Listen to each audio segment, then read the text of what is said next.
Ассалаумағалейкум достар, қалайсыздар, қалдарыңыз қалай? Бүгін енді біз өзіміздің жаңа үйімізге қарай бара жатырмыз. Қоныс той болып жатыр, оның үстіне жаңа жыл келе жатыр, бір жаңалығымызды құрып кетеміз деген жақсы бір лебізбен. Қасымда Ерасыл досым бар, және Эдешім бар, Аяна бар, ай бәрекелді. Біз енді қысылып неғып отыр деп ойласаңыздар, біз қысылсақ та, не істесек те, жанымызға жақын адамдармен жүрген кезде адамға бәрібір екен ғой. Қалай еттің? Жақсы екен, көңіл сыйса бәрі екен. Иә, бұл да жақсы кетті. Иә, күшті мақала, Иә, нормально. Ақылдатпа бас. Бұл артық. Сол, достар. Ешкім ештеңе айта алмай қалады қазір. Шуаным өзі келіншегім болды енді. Боянып сыланған келіншек болды.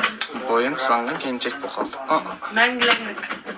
Үйдің атмосферасы болып жатыр. Маған қатты негізі ұнап тұр өзіме. Енді мына жақта ағамдар, туысқандарым келіп жатса, мына жақта бәрі бар, мына жақта Эдеш, мынау енді получается біздің бөлмеміз болды. Енді міне.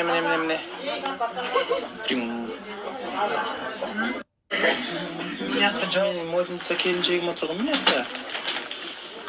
өзі 380 рет сәлем салды, Айкоша берді ма? Шаным. Қалай екен келін бұған? Эдуардынан күшті жаңалығын естіп, Қошат екеуміз қуанып жатырмыз.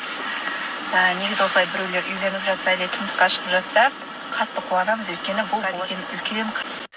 Ал достар, мына жаңалықты көріп атқан, естіп атқандар болса, Айбек Эдуардан алып қашқан болатын. Негізі ол алып қашуда мен де болу керек болам.